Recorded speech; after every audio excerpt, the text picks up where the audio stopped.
Welcome back to the channel, guys. So, this podcast is with Dan Vinni, MMA legend and Brazilian Jiu-Jitsu black belt. Dan is fighting on the BKFC card this Saturday. So make sure that you tune in for that fight. If there's a way you can tune in for that fight, I will find a link and I will post it in the comment section of this video. So by the time this goes out, you can find all links to view that fight via going there. Maybe you can buy a ticket. I'll leave that link in the comment section, or you can maybe watch it via an app or through TV. All those links can be found in the comment section of this video. Now, whenever I was interviewing Dan, one thing that I noticed, this guy is one of the most humble people that I've ever spoke to in my life. And he has the ability to probably kill 99.9% people on this planet. So what does that tell you? All the shouting and roaring that you see people doing all over YouTube, all over the internet, all around the world, probably means for nothing. The most loudest man in the room is the weakest man in the room, or woman, whatever way you want to see it. So show support to Dan. I've left all his links, all his social media's links, whatever link that he has, his YouTube, social media's Instagram. His Instagram is fascinating, guys. Go and follow this guy on Instagram. All his links can be found in the comment section of this video. And go and follow him on all his platforms, guys. He is fighting on the BKFC London card this Saturday. So if you want to watch that fight, as I said previous, all the links to view that fight can be found in the comment section of this video. Guys, I really enjoyed doing this and this podcast with this guy, and he's brilliant, excellent guy. Now, hopefully Dan comes back on to the channel because it was amazing speaking to him. I learned a lot, and you know, a few of the stories that he has. One, he rolled with Conor McGregor. He's got a lot of views on black belts and white belts and all the in-betweens, and what does he think about the whole belt system. So make sure you listen to the whole podcast so you can get everything and all the information that this guy's providing for us, basically. All my social medias can be found in the comment section of this video. That's my Facebook, my TikTok, my Instagram, my Twitter, and my Snapchat. I put 20 minutes of all my podcasts on my Facebook page a day before they come out. So any podcasts that I do, a day before, I put a little snippet of them podcasts on my Facebook page one day before they air on YouTube. So go over and follow me and like my Facebook page, guys, and you can find the link for that in the comment section of this video. Guys, this is the start of the podcast. I appreciate every single one of my subscribers, everybody that comes and views my content. I even love the haters because everybody helps me out. Remember, smash that like button, subscribe and ring the bell if you haven't already to be notified for future podcasts and future content. I appreciate every single one of you guys. Thank you very much for tuning in, and peace.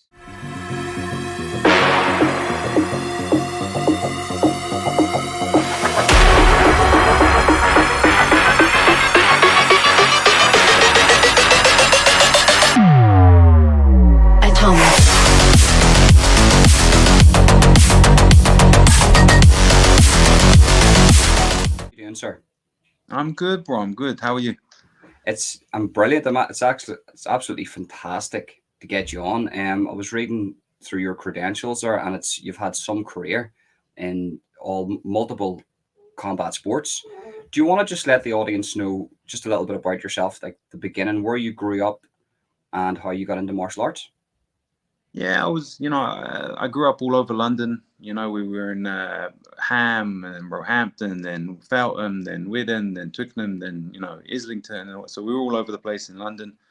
And, like everybody, everyone has, stuff coming up and, oh, my life was traumatic and da-da-da-da. So there was always that element of violence and whatever. And I was into, I was good at it. I was, if I had fights in school or if anything came up, like I was pretty good. And, I was into like WWF at the time, and I really wanted to be a pro wrestler because I thought it was real and whatever else. And at the time it was really hard to get into, like I couldn't find a school or a gym or however people start it. So I was, into, karate and everything else like a kid. And I saw a magazine that I think it was like a martial arts / wrestling magazine. I can't remember what it was called. I was reading it, and then the back of the thing there was these ads, and it was like fighters wanted. And I was like, okay, like I could do that. So I called the number up, and I was like, yeah, I've had 10 fights. You know, I'm 25. Like, bear in mind, I was 15 at the time, 14, 15. And I was like, yeah. My surname's Gracie, and I've done all this and that. And they were like, okay, cool. Well, come down and we'll get you a fight. And man, I went down, and I thought I thought it would just be like wrestling, like all my friends and whatever else. And this dude fucked me up, man. Like I had no idea what I was doing. I didn't have my own pair of gloves. I didn't have a pair of MMA shorts. I didn't have I had a cup and a mouthpiece, and that was it. And they got me a guy to fight who was, I think he was like 30, 32, and a weight class above me. And he just beat me up, man, broke my arm. And that was that. That was the start, you know. I And have to I went. say though, you actually do look like a Gracie though, because if you see, isn't it Cron Gracie? You've sort of similarities between you and Cron. You know, I've got a tan now, so you know, I'm gonna curly hair. I don't. Yes, yeah. So you went into that then with no fighting experience, and you sort of had to sort of lie to get in to that fight. Nah, like bear in mind, this would have been like 2002. You know, MMA in the UK was super. You know, I think Cage Rage might have been around, Cage Warriors might have been around, not like it is now, but you know, it was there, and that was it. It was kind of hard to get into, and I didn't have a clue. You know, I didn't know where there was a gym. I think there was, even then, it was probably 2 gyms, 3 gyms in the country, sort of thing. And so I had no idea, and there wasn't anyone bringing me up or anything like that. And I just thought, yeah, this would be like I do in school, you know. But Yeah. So after that, then, so you took a severe beating from that guy. Do you think that helped you, or did it sort of make you take a step back and go, "This isn't for me"? again, I was too stupid to realize that it was a problem, you know. Like I really thought, you know, I didn't even realize how training worked, because the guys were respectful after. They were like, oh, you know, you should come train with us, and I didn't even know that that was a thing. You know, I thought I'd go home, I'd lift weights, I'd do push-ups, and we'd have a fight again. And honestly, like, it sounds so stupid to say out loud now, but that's really what I was thinking. I was like, no, I'm not going to come train with you because I want to fight you again one day. But you know, and it took years. Even then, it was like, you know, I took a few years out of it, or doing my own thing, trying to train by myself. And then eventually I found a gym to go to, and yeah, I started doing it then. But even then, you know, I did everything the hard way. You know, like I advise kids now on what not to do from the mistakes I made, and it's just like, fuck, like, why? It makes no sense. You know what I mean? Like, again, saying out now sounds silly, but in retrospect, yeah, I should have went back and just trained and find a good coach who helped me out and da. But even then, I was still trying to find fights for myself, and all online. And obviously the Cage Warriors forum was a big thing then, and fuck, whatever it was called, SFUK. And yeah, it was, you know, but it was, you know, I always knew it was going to be something. I didn't have any other plans. I didn't have anything I wanted to do, or was, you know, I just, yeah, what I was going to do. Fighting was who I was, and what I'm going to be. Well, yeah, like the polar difference between who you are now to what you were is absolutely astounding. Like, just to let people know, you're Brazilian Jiu-Jitsu black belt, and you fought in multiple disciplines, haven't you? You fought MMA. How many MMA fights do you have? I've had about 52 MMA fights. Some of the websites like Tapology and Sherdog and whatever else haven't updated everything, and I try, but you know, but I've had around 50 MMA fights. I've had maybe 10, 15 boxing, Thai boxing type fights, obviously grappling, you know, whatever else. So yeah, and you know, it was what it was back then. It was, you had to do, you know, a little, or you could do everything, so you did everything. You know, I needed to get paid. I wanted to make this my full-time living. So you know, if I could find a fight, oh, to this week's boxing, I'll do some boxing, I'll get paid, and you know, that's how it was. So you But were just in that, any type of discipline at all to fight and to get money, you were in there, game, just anything went. If it was MMA, boxing, Muay Thai, anything, you just put yourself straight into it. yeah, and you know, even you look at how the training was then, it was super separate. You know, you go over here to box, you go over here to wrestle, you go over there. So it wasn't something like it is now. You have guys that start in MMA, you know, and they come up, they're amateurs, they go to IMAF and they do this, and the path is laid out. Back Yeah. then it wasn't the same. It was Yeah, whatever you. I think one of the first guys who actually who just trained fully in MMA as like an MMA class is like Max Holloway, wasn't it, from Hawaii? He just Yeah. done solely MMA. There was no he does Brazilian Jiu-Jitsu, but he just started sort of MMA, the first sort of the martial art that is MMA today. Do you think we'll get into that later on because there's so many questions. But you fought in Bellator and Cage Warriors too, I think, didn't you? Did you say? I've been pretty lucky. The biggest show name wise would probably be Bellator. I got to main card that. I have a bit of a Cage Warriors curse. Like every fight I had on Cage Warriors never worked out for me one way or the other. But I've been lucky. I've been all over. I fought in Asia. I fought in Scandinavia, all over Europe. Russia. So I've been able to get some miles out of it. We'll just actually touch on that for a second because I'm really interested to know about that. So, what would who was your hardest fight in MMA throughout all promotions? I don't know. Like I had a fight with a guy called Lola. I'm gonna butcher his surname. He was like Lola Bambalala or something. But he, like, I don't know, man. Like every exchange we would have, I would get something. I would get an injury. Like he hit me with the first shot and punctured my eardrum. Then hit me with the whatever it was. The second shot broke a rib, and then we did, and then I kicked him and broke my foot. It was like it was ridiculous, But it went on. I think it was 2 rounds, and at the end of it, I just couldn't do anything, Like I was so bust up. And you lost that fight. Yeah. I think the refs stopped it. My corner stopped it because again, I was broken up. I couldn't do anything. I broke like I said, my hands, my foot, my eardrum, like. But a super cool guy. This is going back in the days now. But so that was probably physically, pretty rough. I had a fight in Russia where my brother had just passed away. Like the month before, and so emotionally it was tough, you know what I mean, and luckily I pulled through and won that, and so that was, that's something that was like I hold up pretty high in career achievements or whatever.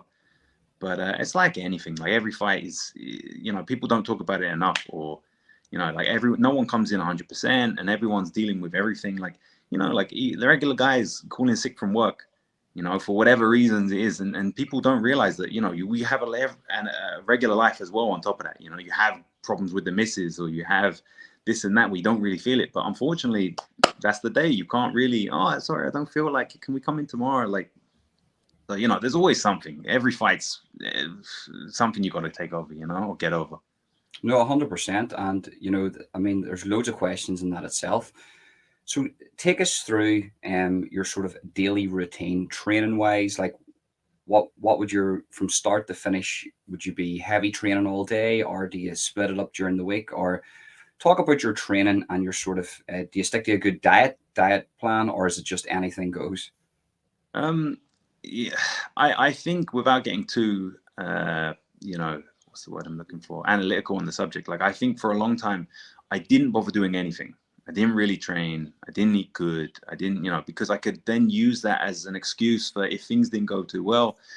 Oh, like if I would train, I see guys do that now, like they hold back these little things because it's like they text them like, oh, I could beat him up if I really trained, or I could do this. And I knew I did this for years, So talking as it now, like now I'm looking at this, the fight coming up as like, this is the be all and end all. This is everything to me. I'm lucky that I can put the time and effort into this. So now I have set, I have a guy doing my nutrition. I have guys dealing with my physio. I have coaches. I have guys doing pads with me, stuff like that. So, obviously it changes day to day. But yeah, I normally, I'll get up early. I'll do some sort of like long distance type cardio, nice and easy on the bike or whatever. Then I'll probably come back, eat, go pads, drills, but whatever that might be. Then I'll lift, and in the evening I'll do a little bit more harder, technical sessions, whether that be sparring or whatever else.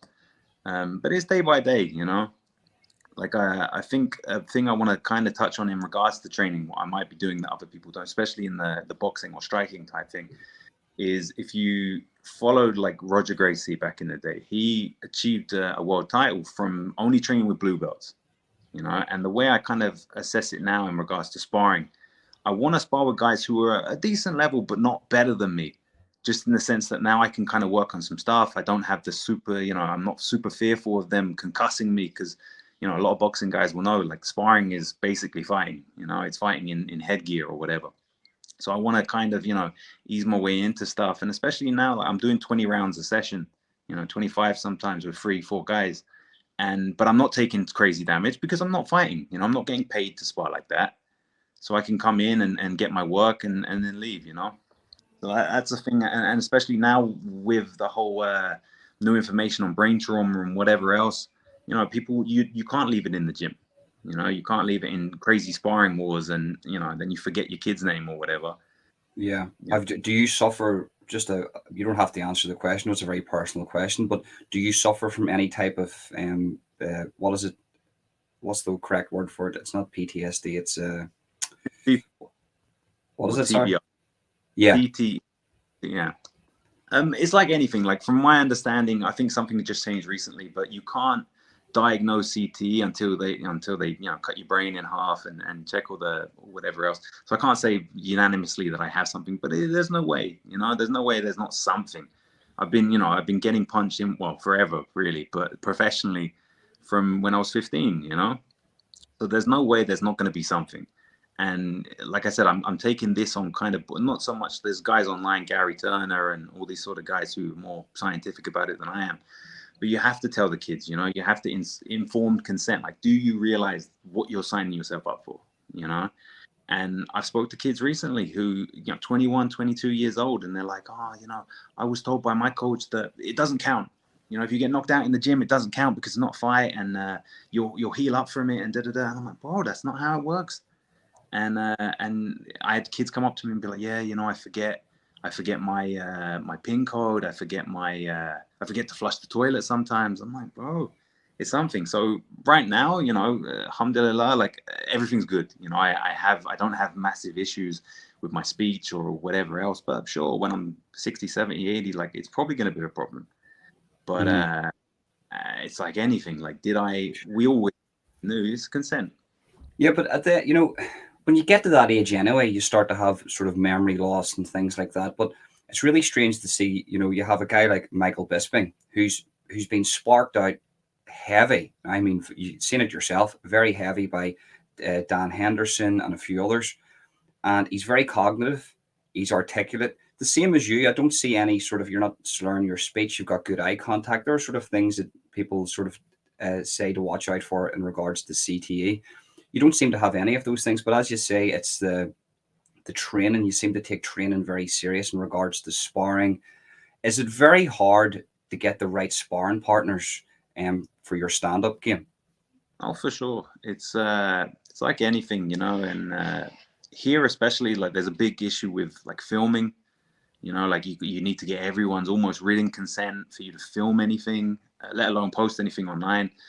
So sparring is a problem here, you know, and the second you do, let's say I'm going to film it, or people are looking, and you know, you have your coaches who want to check the rounds and maybe coach you a little, then it becomes a fight, you know, and I'm trying to really steer clear of that for obvious reasons, you know. But there's high level guys here, and I'm blessed enough to be able to you know get some training with those guys.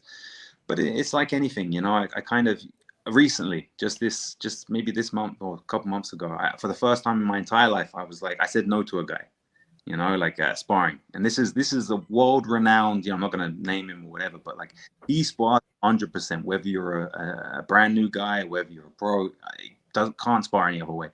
And I was like, bro, like no thank you, you know, like no disrespect, like everything's good, but I can't afford to do that. Like I'm not interested in that today, at least, you know. Give me some time to prepare for it. And like people need to normalize that, you know. You need to be able to say no, I'm protecting myself, you know. And if you want to spar 100%, okay, agree with that beforehand. All right, this is what we're going to do, let's go 100. But yeah, like finding these guys to do what you need as well, and it's tricky, but it's part of the game, you know. Like that's why Do you think people. that's because of you've been through so much in regards to fighting that the ego isn't there anymore, that you know the correct things to do? Just say, for instance, me, a person who's never had a professional fight in my life, if I went into a gym and I wanted to prove myself, I would just spar with anybody just to get, just for my ego essentially. But you yourself, you've been through it. Do you think it's the experience that sort of led you to the point now where you can turn around and say, no, actually, I can walk away. I need to walk away from this because this isn't going to benefit me in the long run? Yeah, for sure, but yeah, for sure. Like, but it's, it is tough. Like you said, if you go into a gym right away and you don't really know everybody and you say no, then you're, oh, this guy's a sissy or whatever. I was gonna say something else, but I'm not sure if I'm allowed to swear or whatever. Well, mate, But you can say whatever you want. It doesn't matter here. Anything goes here, mate. To be honest with you, um, but what really fascinates me is Brazilian Jiu-Jitsu. Now I know we're going to be talking about your BKB fight, your bare knuckle boxing fight, and we will be talking about that at the end. So tune in, guys. Make sure you watch to the end of this year, and I'll clip that too, and I'll make sure if people just want to hear about the bare knuckle boxing, you can just watch that clip. But the Brazilian Jiu-Jitsu to me, and wrestling and sambo, is some of the most dominant it is the most sort of three dominant martial arts on planet Earth. Apart from kickboxing, people talk about kickboxing having, you've seen today or on the weekend there, Volkanovski, he sort of had a very heavy kickboxing style, and that does work. But generally speaking, Brazilian Jiu-Jitsu, sambo, wrestling, your Brazilian Jiu-Jitsu black belt. Can you take us through what it takes to be a Brazilian Jiu-Jitsu black belt from start to finish? you can go on eBay. It'll cost you about £10. No, like, and like, I'm sure it does. no problem. You can buy that shit. No, like, now it's kind of a weird time in my opinion. Like, I came up in jiu-jitsu obviously for MMA. That was my goal.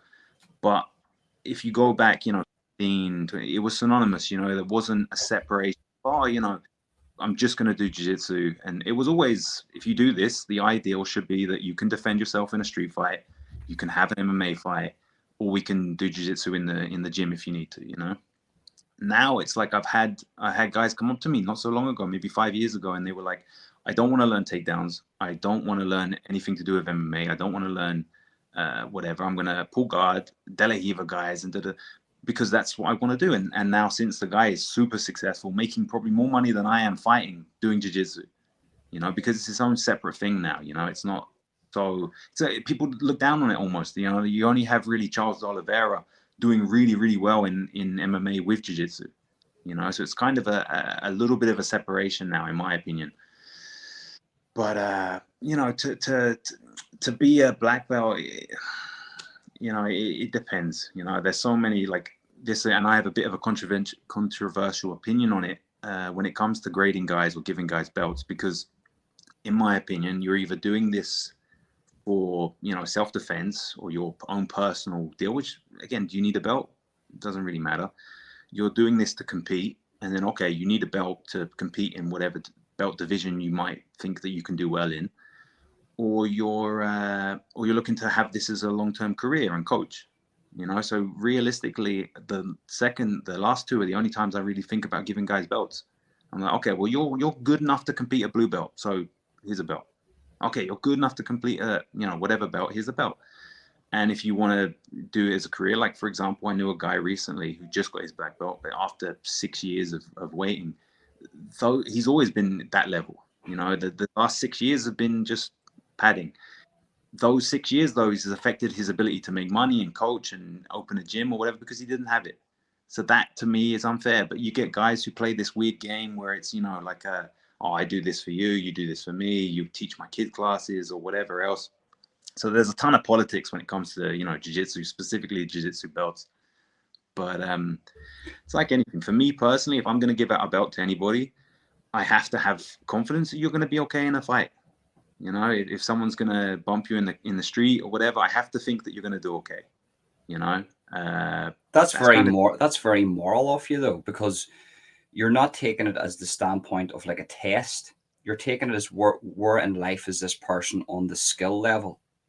And I suppose that is a test, essentially is a test, but it's like you see, for instance, Eddie Bravo awarded Joe Rogan his black belt, and it took Rogan lots of years to obtain that black belt. It wasn't just, people are saying I can get my black belt in 5 years. I can do this. A lot of the black belt, to obtain any belt, regardless of the black belt itself. Like, is it true that the history of the black belt is how dirty your belt gets because you're essentially using the gi, or you've got the belt and your belt gets dirty as it goes along. So the dirtier the belt, like the dirt that's on the belt, the more that you've trained in jiu-jitsu. Is that a true statement? I think that was like a parable of being like, oh, that's why, because every white belt can become black if you just train long enough. Like I think it was a funny story, like from my understanding, it was they if we're talking Brazilian jiu-jitsu, at least, there was originally just white belts and then blue belts, and blue belts coached white belts, and that was it. But then again, I don't want to downplay this, the art or whatever, because I love this shit, but it's kind of a scam, in my opinion. Like, because if people are goal driven or motivated or whatever you want to say it. So if I can promise you that every month, every year, every whatever, I'll give you a new belt, just keep coming and paying membership and whatever, that's kind of something that seems to motivate some people. But it's like anything, like, do you think do you think, though, you have to do that? You have to have sort of a tier system, because just humans in general, if I, for instance, if I know that I'm going for, if I'm doing a marathon, you'll ask any marathon runner, do you think about the 27 miles or whatever miles that you're running for? They go, no, I take it in stages. I take it to the first 5 miles. I'll get to that, and then I'll take it on to the next 5 miles. It's sort of the way humans are. We need to have tiers in our life, to sort of points in our life to reach to sort of even keep our sanity. So, like, if I was in Brazilian jiu-jitsu, the fact that I can go from white to a different color, it's that goal system that keeps us going. If it was just white to blue, it might sort of make people go, do you know what? I'll maybe not get into this, or it might deter some people from getting actually into it. But because you have that goal system, that it sort of, it makes people go to it. Does that make sense? Oh, for sure, 100%. And for the wider public or population, it's definitely something that's needed, or good motivation for people. But at the time, it can kind of, in my opinion, it can kind of cause people issues, because this kid got a blue belt in a month, because he's a prodigy or whatever, and then you've been training for 3 years and you haven't got it yet. Like, then it's how often, and then it's false confidence for some guys. Oh, I got this now, so I completed it. I completed jiu-jitsu, I'm gone. Like, the amount of people that quit at blue belt, is crazy. So it needs to be something that you enjoy. You've described life, though. It's so funny you say it, because that's literally life. Brazilian jiu-jitsu is like life.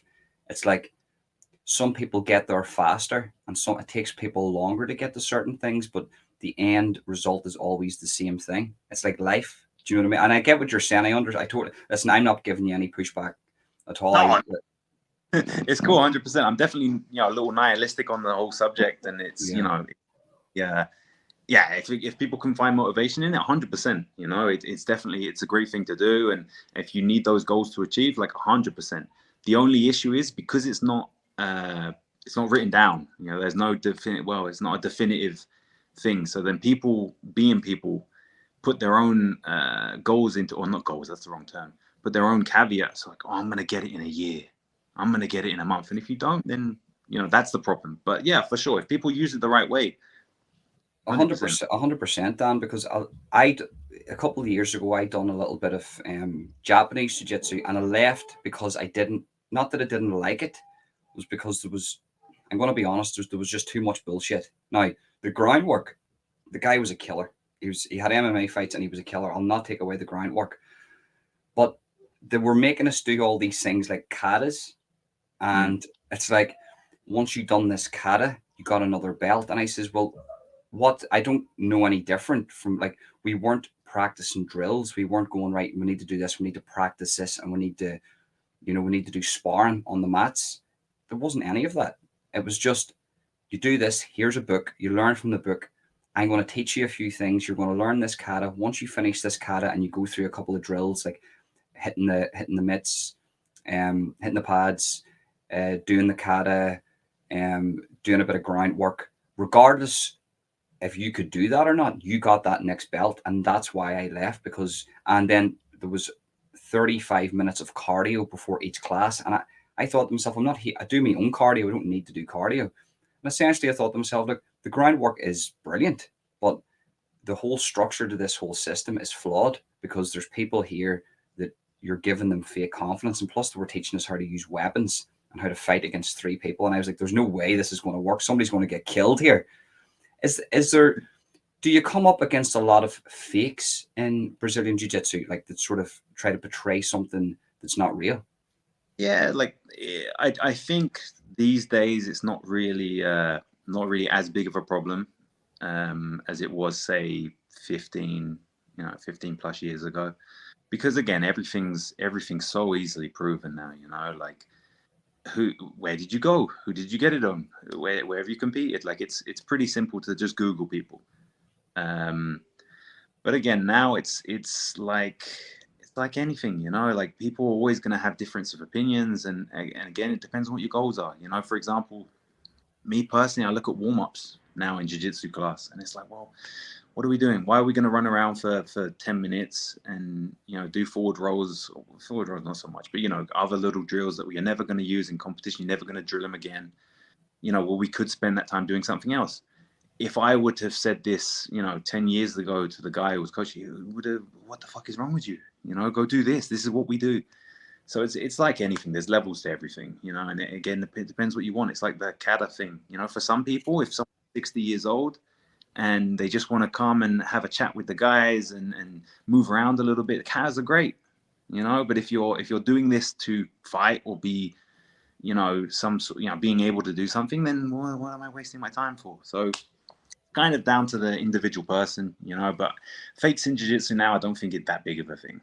It's too easy to verify, guys. It's like MMA. Like I remember when I used to bounce, or when I just started this stuff, people, I have a specific story. Who the guy's still on my Facebook, so he might see this shit. But I was working on a door, and the first thing everything did, introducing me, this guy's a fighter, blah, blah, blah. He's like, oh, I'm a fighter too. I was like, cool. Like, where have you fought? Oh, just that, like amateur shows, just amateur. Like, I don't get paid much, like 10 grand. Like, what? Like literally, that's what he said, almost word for word, verbatim. Like, I don't get paid much. I get paid 10 grand to fight amateur MMA. Like, Red flag straight away. red flag. Like, where do you get? Like, I would never go up to someone in their field and be like, oh, that thing you do, let me talk about it. Like, I had no idea about it, but yeah, fuck it, I do that too. It's crazy to me. Like, lie to chicks in the club or Yes. or your mates, bro. Like, yeah. So but yeah, but now it's what's your name? Oh, okay, cool. What's your Instagram picture? Oh, it doesn't have MMA. Fuck, you're fake.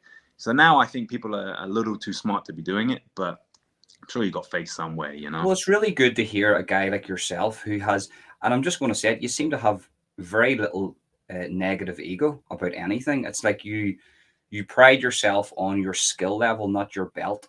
And you would, it's to me, if they took your belt off you now, it probably wouldn't mean anything to you. It's the skill level that you have, and that's probably a really good mindset for everybody to adopt.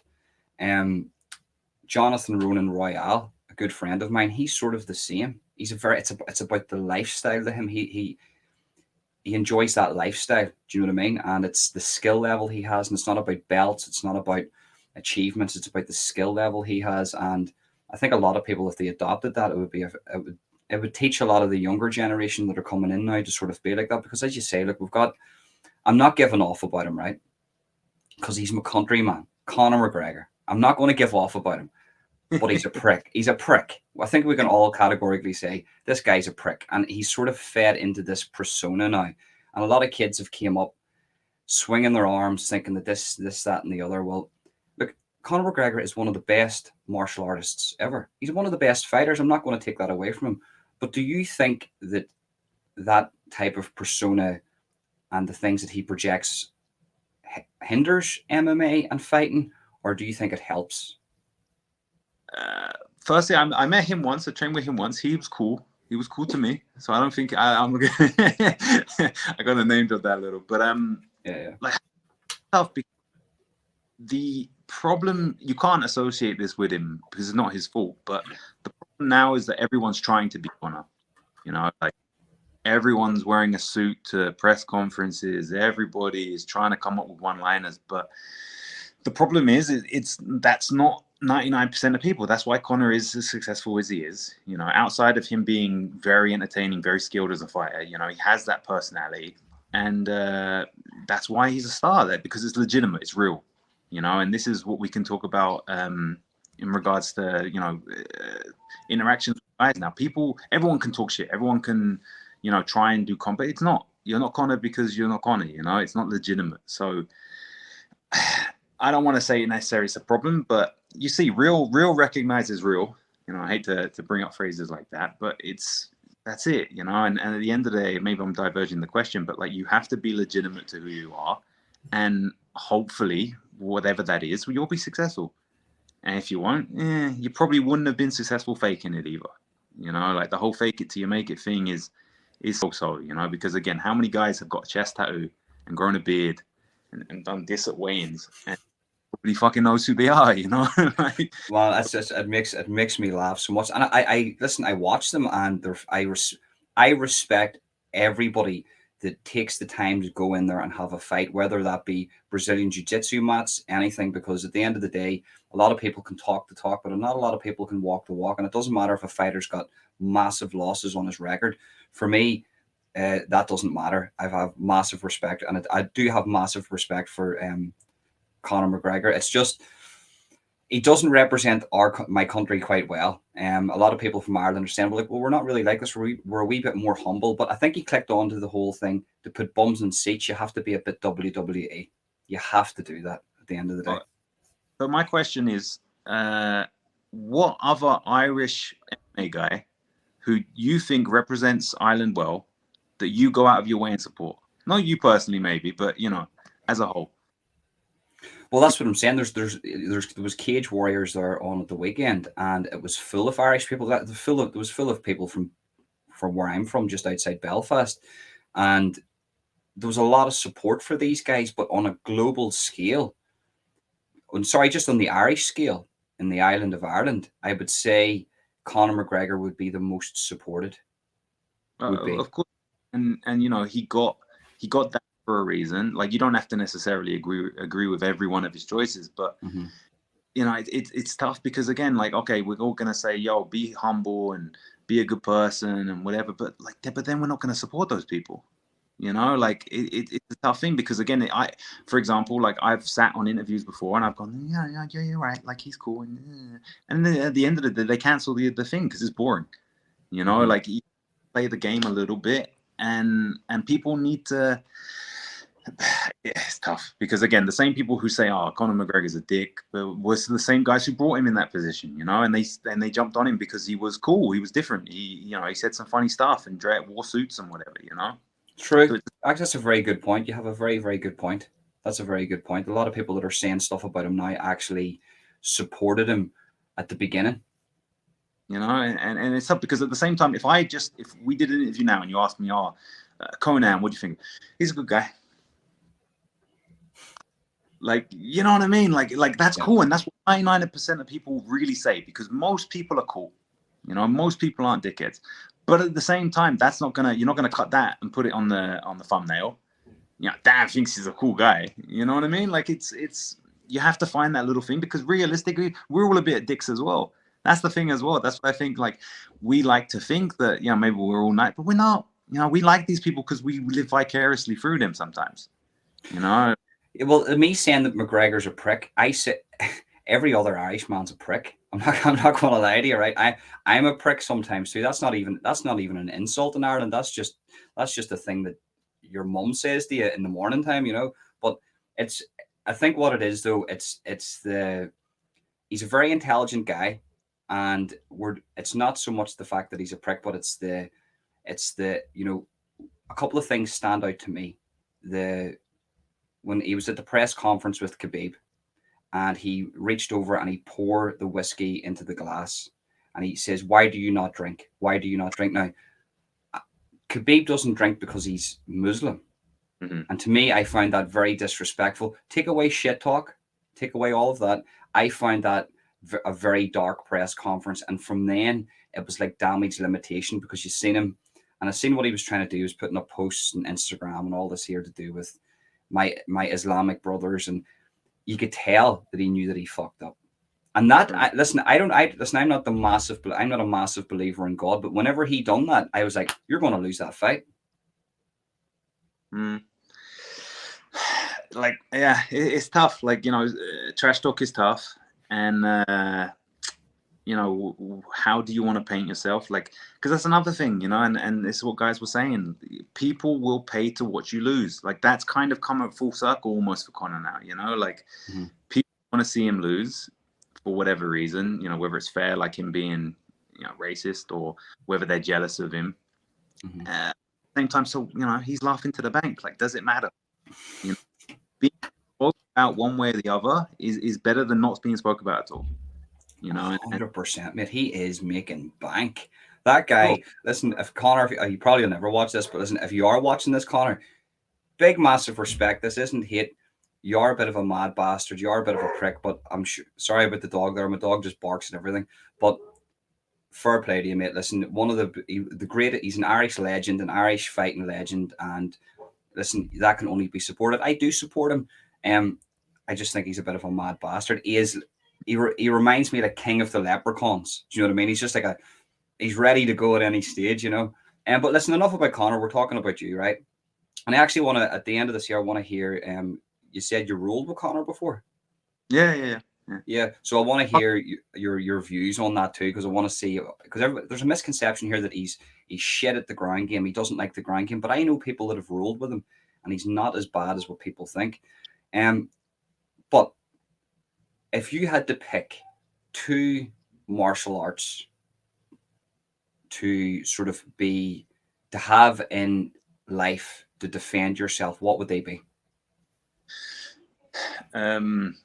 Either boxing and wrestling, or wrestling and jiu-jitsu. It's one of those. Like, everyone now kind of understands the importance of wrestling. That still is, to a degree, my biggest issue with him, my issue with MMA, or for MMA, is I did the other two. I have decent striking, I have decent jiu-jitsu. My wrestling is terrible. So the problem is to be able to control where the fight goes, whether I'm going to, stay standing and punch you, or take you down and whatever it is, punch you or submit you. Wrestling is key. So yeah, in that regards, like, you need something else. Predominantly though, you need wrestling and then something. There was a guy I was speaking to, and he says kickboxing and wrestling. And I thought, that's a pretty good pick. That's pretty good. But I suppose that's just stand up too. He says, well, you get to use your legs, you get to use your hands, and then you have the sort of the takedowns to sort of control your opponent. But how important is wrestling in MMA? Again, now it's fundamental. You can't compete at a high level without wrestling. And you don't need to necessarily, like, in Europe, as a whole, like, there's no real wrestling program, schools. So for us to be competitive with, the Americans, the Russians, whatever, you can learn, wrestling from MMA, or counter wrestling from MMA, so you don't get taken down.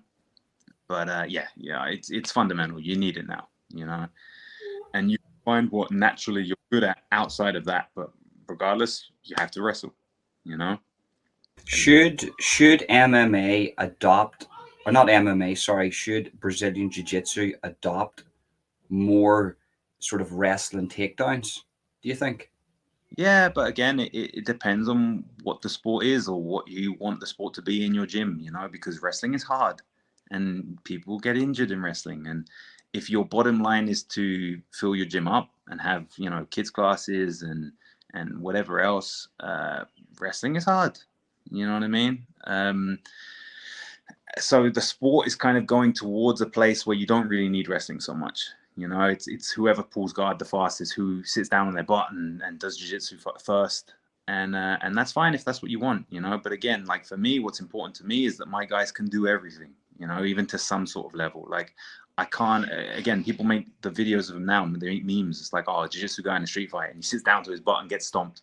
You know, like that's a thing now. And you know, it's if you don't care, if you're from, I don't want to name, you know, jiu-jitsu organizations or whatever, but if you're a Gracie Barra and you don't really care, then okay, that's that. But if you want, you know, your guys to be safe, or you know, have the ability to fight or whatever else, yeah, you need to wrestle. You know, you need to have some sort of wrestling, whether it be wrestling takedowns, wrestling defense. You need to wrestle, and Yeah, I wrestling. You know. yeah. Well, I was speaking to a wrestling coach from America, and he says he loves BJJ and he loves wrestling and he loves boxing. He says, but the difference between wrestling, he would have a set time for his. He would do classes throughout the day. There would be punishments for people that don't show up on time. The wrestling class would be so structured, it would be brutal. He says anybody that's coming out of his classes are so conditioned that like, they don't need to do weights or anything. He goes, they're so conditioned and they come out like bricks. They're just, it's not for the faint-hearted. He says, but Brazilian jiu-jitsu, he says, where it's just as grueling. He says it's more about the technical side of things. He goes, wrestling's very technical too. He goes, but the Brazilian jiu-jitsu, in his opinion, is about the art. It's about there's a fluidity to it. He says we're wrestling. It's about you use a lot of power, you use a lot of strength. You lose a lot of power and strength in BJJ too, but it's like, the difference between the two. If you could master them too, with a bit of stand up, you would be, as an average person, you would be untouchable, really. Essentially. And I think that's what it is. People look at these fighters. They look at yourself in the cage, in the. We're going to get into it now. The BKB, bare knuckle boxing, and they think, I want to do that. I want to be like this because if I know this, then I'm going to be untouchable, and it sort of fills people with that ego. But as you say, it's not really about that either. It's about progressing through your life and actually having that as a lifestyle. Now we're going to move on to your BKB. So this is your first bare knuckle boxing fight, I believe. Mm-hmm. Yeah. You know, as I said before, like I've had fights without gloves. You know, I had an MMA fight without gloves. Had, you know, altercations. But yeah, this is like my first real professional, you know, bare knuckle boxing match.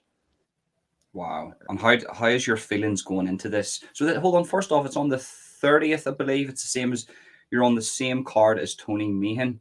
And what I'll do is I might release all these here. Oh, sorry, go ahead. I think Tony's on BFBA. Oh, I think he's on. he is. Sorry, yes, you're right. Yes. So the fight I'm having is August 20th in London for BKFC. Oh, and where can people see that fight? They have an app. No, I think they have that you can get it on. I'll be surprised if they're not going to put it on YouTube. Guys in London or guys want to come in, if you contact me, I can send you my ticket link and you can buy tickets. You know, all the proceeds for me, at least, are going to charity. So, Well, listen, what I'll do is I'll find out a way that maybe people can watch that, because I think more eyeballs that are watching you fighting, the better for you, essentially. So what I'll do is I'll find out and I'll put in the comment section of this podcast a way that you can go and watch that fight and maybe get tickets from yourself. So the difference between training MMA to bare knuckle boxing, did you find the transition easy or was it difficult? like for me right now, it's awesome. You know, like I don't want to. I'm not going to say one thing's easier than the other or whatever, but like obviously, if you have an MMA fight coming up, you have to get everything in. You know, let alone if you just if you know the guy. Let's say you have a guy and he's a striker. Okay, I need to work wrestling. I need to work jiu-jitsu. I need to work some boxing. Just, you know. So right now I'm just focusing on boxing, you know, and all those other things, you know, like the conditioning and whatever. But I can just focus on becoming a better boxer, which yeah, is awesome to me. You know, it's so cool to. Obviously, the game is slightly different in regards to, you know, you're not necessarily combination punching so much in MMA as you would be in boxing. But yeah, no, it's really cool. It's really cool to set time and I'm only gonna do this. I'm only gonna work on one factor other than the three. You know what I mean? And do you think, like, the difference? I always say this. Everybody will probably give off because I'm saying this again. I always I always use this as sort of like an example. You have Artem Lobov, who was MMA, probably one of the worst ranked MMA fighters, still a scrapper, still a very good fighter, and Paulie Malignaggi, one of the one of the best boxers, more of a volume puncher, not a knockout artist. And these two guys met in a bare knuckle boxing fight, and Artem Lobov beat him. So the bare knuckle boxing, people always say this guy's done MMA, he'll definitely win, or this guy's done boxing, he'll definitely win. Whenever you take the gloves off, even though you're used to 4 ounce gloves, and a boxer is maybe used to 12, 12 ounce gloves, I think, or is it Mm-hmm. 9 to 12? How different is it even in sparring for that? Um, Sparring's again, like I have my own opinions on sparring and whatever else, but sparring obviously you can't really do without gloves. You know, you can do Kyokushin type stuff, just go to the body and whatever.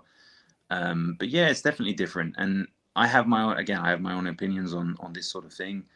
And I don't feel like necessarily guys are training like it's a separate sport. You know, in my opinion, it's not just boxing. You know, especially BKFC with the extended clinch rule, so you can dirty box and all that sort of stuff. It's its own sport that you need to put time and effort into.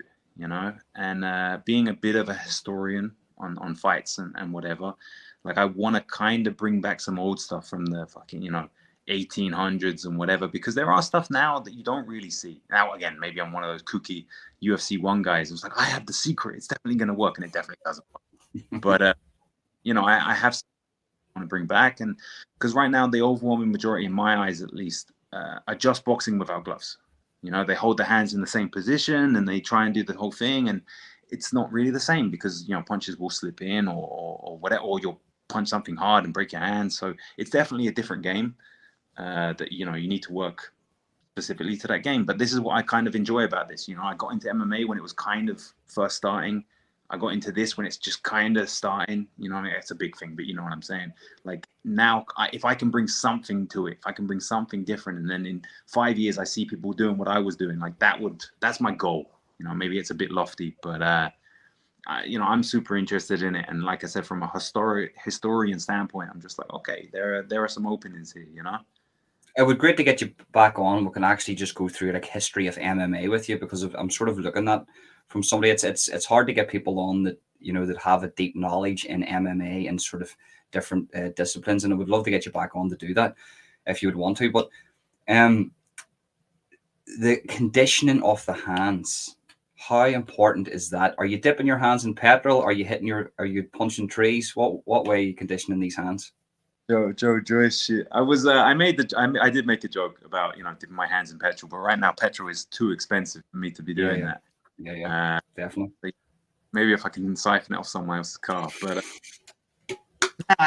I don't know. Like again, I think there's only so much you can do. There are videos of fucking kung fu guys that were punching bricks forever, and they got these big misshapen hands. But I don't know if I'm willing to do that. But I think just doing more work without it, just doing more pad work without gloves, doing more bag work without gloves, making sure that you angle certain things. Like I've gone to a traditional boxing camp for this, and they're telling me like to turn shots way over, and I'm like, yeah, but if I punch this bare knuckle, maybe it's not going to be so good for me, as opposed to, let's say you go, I don't know, Wing Chun type guys, and they're like this feels safer to me.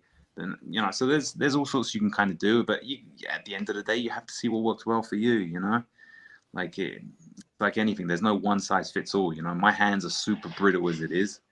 I've broke my hands in maybe 5 or 6 MMA fights. You know what I mean? So I can see that happening. But like anything, you have to prepare for yourself and see what works. And what stands out about your opponent is I don't know much about your opponent. I apologize, but is your opponent more? Do you see him as an easy fight? Do you see your opponent as a harder fight? What's your opponent's attributes going into this? What do you see? Well, I have to stand away from this here. I'm going to have to train for this. You know, with us talking about Connor, fuck this guy. He's terrible.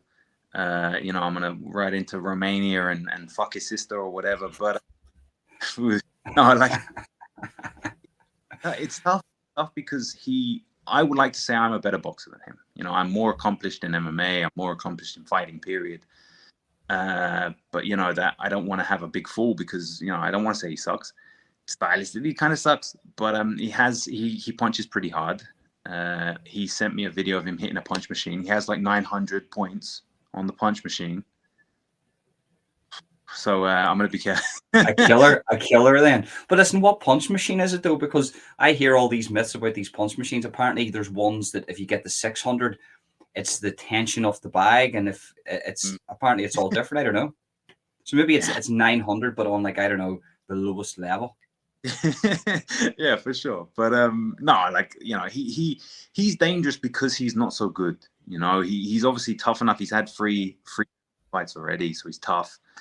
He accepted the fight with me, which is good, and he throws crazy shots. And again, like it's a fight. It's a bare knuckle fight. You said Artem beat Malignaggi. So, he's a dangerous fight for anybody. He punches reasonably hard, if you believe the punch machine, and he's a bit wild. Like it's easier for me to prepare for a guy who can actually box and actually does things in a traditional way than it is for him, because I don't fucking know what he's going to do, because he doesn't know what he's going to do. So he's a bit of a wild card. Then he's a bit of a wildcat coming in here swinging. For sure. Yeah. That can be good and it can be bad, as you say. For yourself, you're probably going to have to read him for the first couple of seconds, maybe to a minute. And once you read that, and if you find that there's no skill there and there's no sort of, plan there, then as a guy like yourself, well, on paper, should be able to sort of read that and counter that quite well and know what to do. But as you said, every fight is different and anything can happen. Well, listening to you now, I'm quite confident that you're going in here confident. You're going in here to win.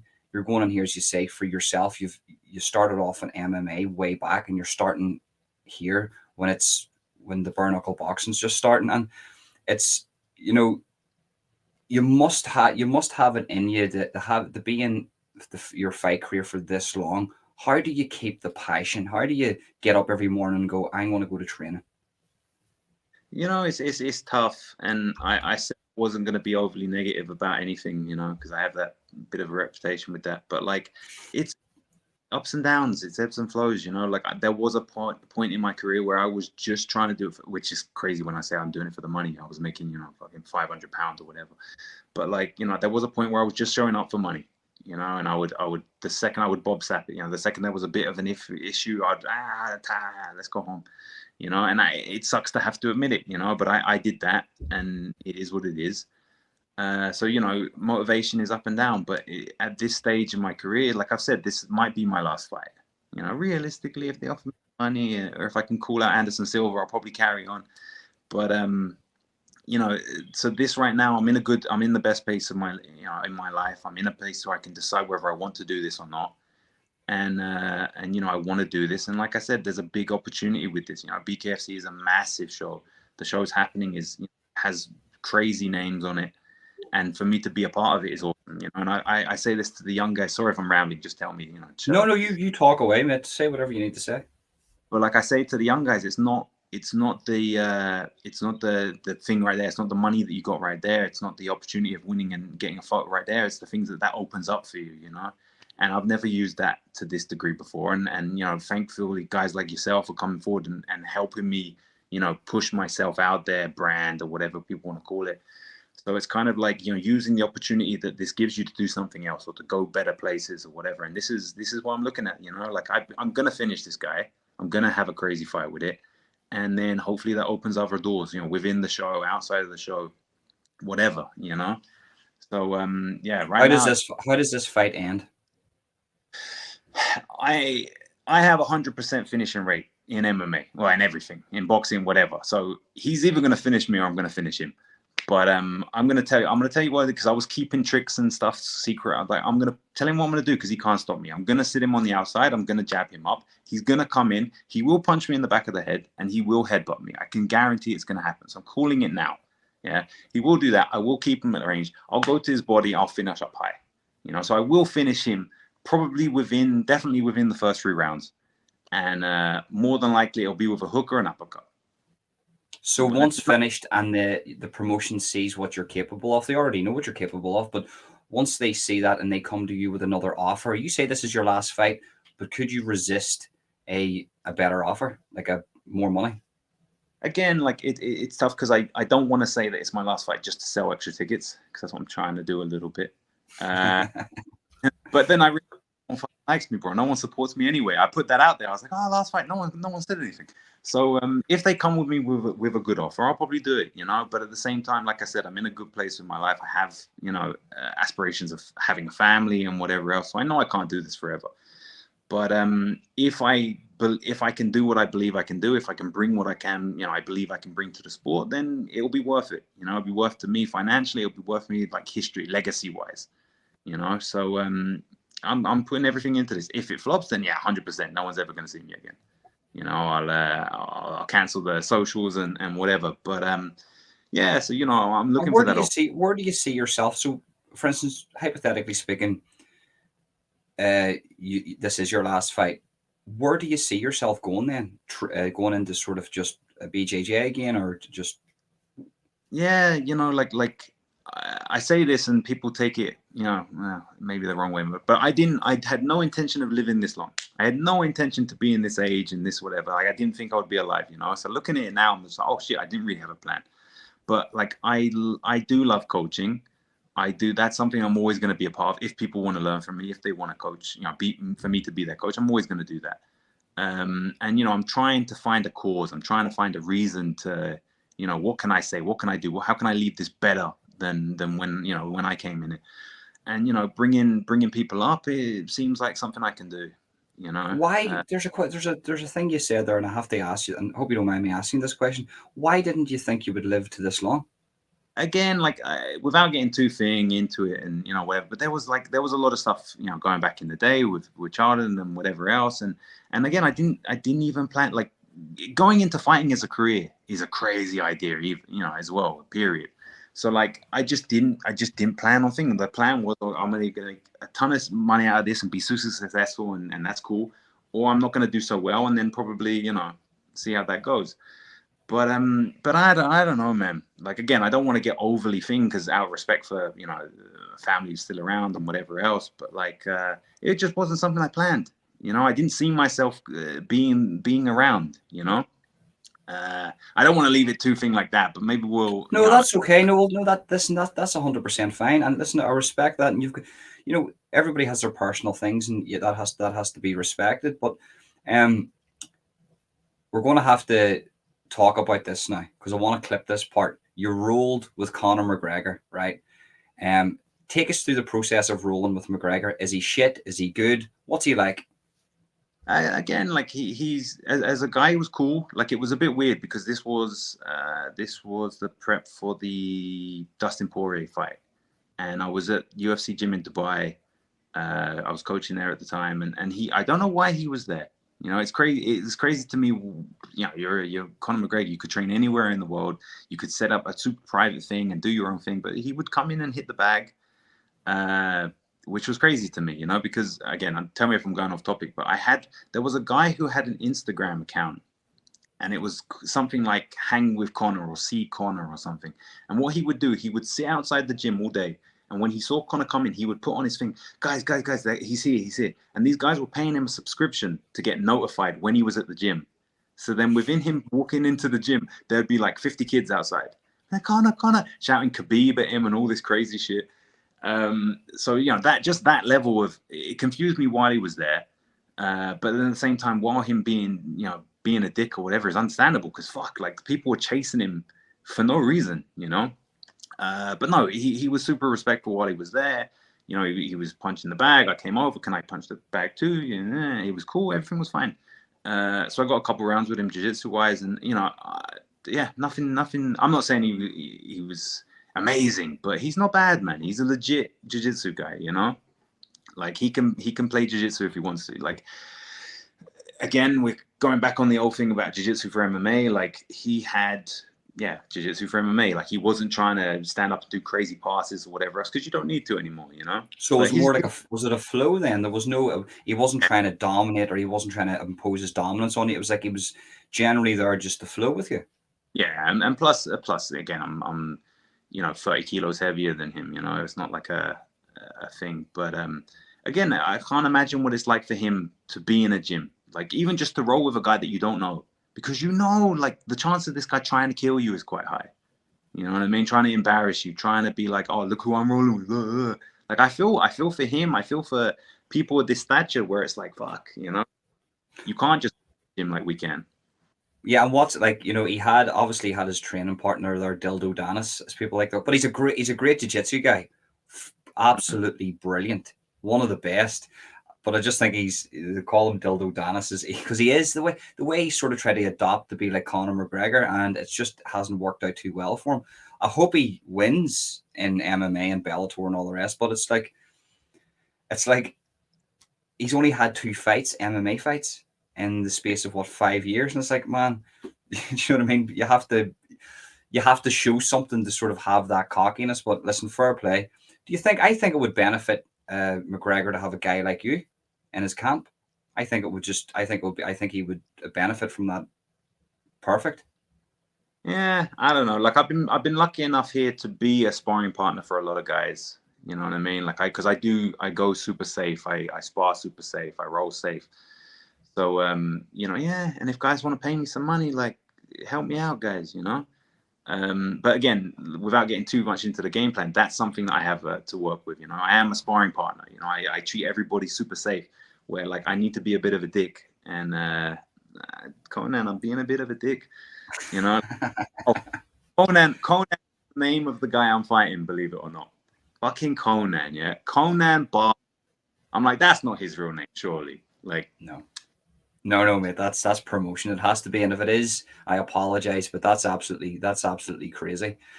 Another thing I want to get your opinion on, right? Since we're here, John Danaher, the John Danaher's Death Squad. What is your sort of thoughts on his leg lock system? And do you agree with his statements saying that your sort of bog standard Brazilian jiu-jitsu guys and girls, they use too much of the upper body and they never focus on the leg locks? Would you agree with that? like, yeah, like he found a very nice niche for himself. Like obviously he's an awesome coach, obviously. But he found the niche of having the nerdy jiu-jitsu guys where he writes, paragraphs and paragraphs of explanation of stuff, and people love that shit now, And I find it going a little bit full circle with I don't know how far you follow jiu-jitsu, but like the Daisy Fresh guys where they're all just drink Mountain Dew and roll retarded and whatever. Like and people like that now. Yeah. It's like anything. Like he knows what he's talking about, and to a degree, like when I started jiu-jitsu, leg locks were super off limits, and that's what I came in with. And if I dived on someone's leg, like I was a dick. Like everyone hated me. Everyone tried to then kill me. Another tip for guys starting jiu-jitsu: if you're quite good and you roll with higher belts, and then they try and leg lock you, it's because you're pretty good. You know what I mean? Like at least old school guys, because back in the day, leg locks were like your secret weapon. You know what I mean? You didn't pull that shit out for anybody. But yeah, he knows what he's talking about, and yeah, good for him. He found his niche, and he explains things. I don't want to say well, because in my opinion, if you really understand something, you need to be able to explain it simply. You need to be able to teach a guy who can't read, like, oh, do this. Okay, cool. You know what I mean? It doesn't need to be overly complicated where I need to pull out my thesaurus to explain what words mean. Mm-hmm. But nah, he knows what he's talking about. Like, I'm no way talking shit about Danaher shit. Well, listen, I think I've got your opinions on a lot of stuff there. We talked about your early life, your MMA, the bare knuckle boxing, Conor McGregor, which will be clipping, John Danaher. And I think, is there anything else you want to talk about? Is there anything else you want to say to sort of leave people on, maybe tell people about where the fight is going to be? So the fight will be in the Wembley Arena, OVO or whatever it is. Yeah. In London. So again, this might be my last fight, guys. So please come and support me. Yeah, so and as you might know, like massive fights on the card. Michael Venom Page, Mike Perry. I think they got Tyler Goodjohn on there. They got Connor Tierney. They have all these crazy fights booked. So I'm just, I'm blessed to be on the card. Danny Christie. Yeah, exactly. Yeah, against. Yeah, for sure. So, crazy fights. So, and luckily, like, again, I'm not trying to brag, but like, I've always been stuck later on in a card, co-main or whatever, just because it was, big. I think I'm opening for this, opening or just opening. So, guys, we can all watch the show together. We can go party after. So it'll be good. So, guys who come support me, please support me. As Man, I said, I will support the life out of you for this. I cannot wait for this card. This is an absolutely bouncing card. For you to open this here, I mean, I always think to myself, the opener is the wild card because I could see this being fireworks. I know this is going to be fireworks, and guys, make sure you tune in and watch this. I can't wait for it. I might actually do a fight companion for it. I don't know, but yeah. afterwards, it would be absolutely phenomenal to get you back on to talk about your win because I'm Bro, confident you're going to get your win. if you can get down to London, I will get you a ticket, bro.